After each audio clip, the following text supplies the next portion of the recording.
Welcome to Cox OC Connection. I'm Lacy Kelly and this is Civic Connection, and today we're excited to welcome the Honorable Dwight Robinson, who is the Mayor of Lake Forest. Welcome, Dwight. Thank you so much for having me. It's a true pleasure. Well, Lake Forest has 80,000 residents, and yet, even though that's fairly small compared to what's considered a large city, you have some really powerhouse businesses in your city, including Taco Bell and Oakley and Applied Medical. How do you guys do that? How do you maintain this reputation of being so business friendly that you can attract these global players? Well, really, I think it comes down to three specific things. Number one, location. Number two, what we do to educate, so education. And the third one is just regulation. So I'll start out with just saying I'm a very business-friendly type of person. That's how I ran my campaign. I was going to focus on economic development. I'm a small business owner myself. I employ about 100 individuals in Southern California here, and so I really, this is a big issue for me. And you know, one thing that I learned very early on in business was surround yourself with people who are smarter than you. So I think I've done that both at the city level as well as just some of the volunteers with the Chamber of Commerce and our economic development staff, and clearly our city managers. So on the location side, as my good friend Councilman Scott Voights loves to say, we're the gateway to Orange County, where we're the 405 and the 5 meet. But also the 241 runs right through the middle of our town. So if you think about it from a location perspective, a lot of businesses that are located up there, your Oakley, Panasonic Avionics, Del Taco, a lot of those businesses are drawing employees in from Orange County, but also from the Inland Empire. And so having that access to the toll road is key and vital to that. On the education side, you know, I'm really focused on trying to make sure that we can educate businesses on opportunities that are out there.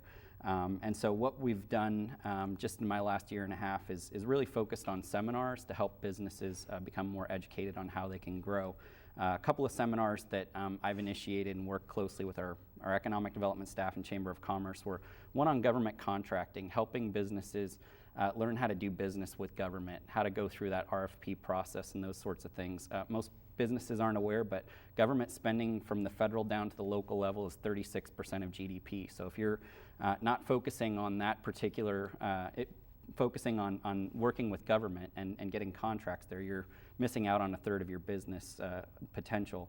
The other thing that I've focused on is exporting and foreign trade zones. I have some personal experience in that area, so just trying to help educate businesses on those two areas, because you know, exporting, again, it's about 14% of GDP. So you combine those two things, you could be missing out on half of your potential customer base. So we've been able to make a lot of strong connections with businesses that are interested in locating in Lake Forest, and then helping our existing businesses to continue to grow and thrive. So that's kind of what we've been doing lately. Tons of other stuff, but I know we just have a little bit of time. That is a lot to be proud of, a lot Absolutely. To be proud of, Mayor.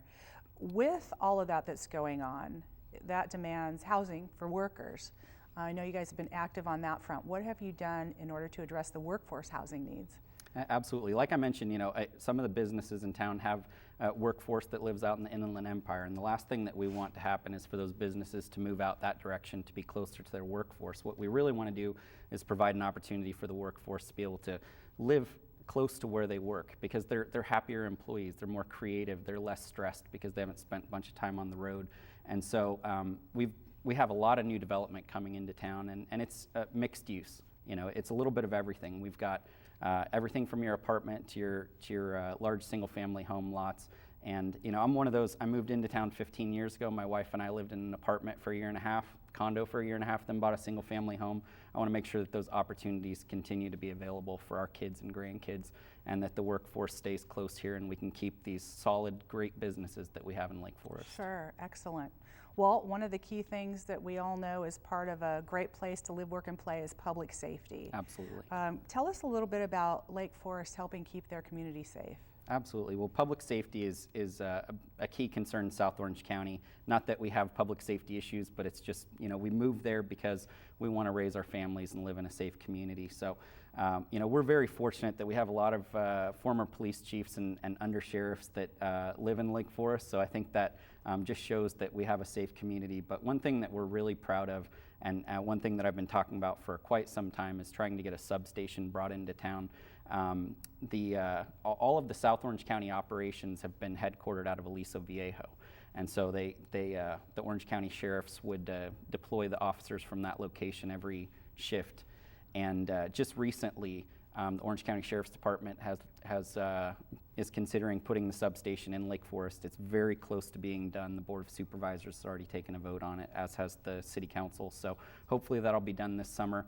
And that will be the substation for officers that are located in Rancho Santa Margarita, Mission Viejo, and Lake Forest. So we'll benefit from having Mission Viejo and Rancho Santa Margarita police officers leaving town and just having that deterrent as a car moves through that part of town. Sure. So very excited about that. Congratulations. Thank you. That's great. Well, there's another theme in your city, parks. You have a world-renowned skate park in your city, and you're building a new one. Can you tell us about both of those? We do. Well, the skate park, we actually have a 62,000 square foot skate park. It's the largest free skate park in the United States, so we're very proud of that. And it really, I have 3 small children. They're 12, 9, and 2.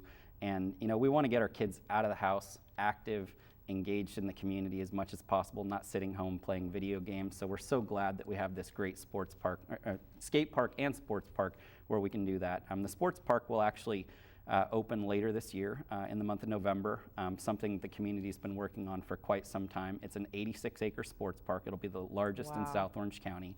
5 baseball fields, 5 soccer fields, a big basketball gymnasium. I just toured it last Friday, and the thing that I really loved is I went into the dance studio that has a little ballet bar. They'll be taking ballet classes in there, and it's going to be great. Fantastic. Well, there is a lot going on in Lake Forest, so thank you so much for sharing all of it with us, and good luck with all those projects, and thanks for coming today. Thank you very much. And for anyone who is in South Orange County, we've got our parade this 4th of July, so come out in front of El Toro High School at 10 o'clock in the morning. We've got a great parade. We'd love to have you there. Well, Cox will be broadcasting that parade just so that you know. And thanks for coming again. And that's it for Civic Connection, and we will see you next time.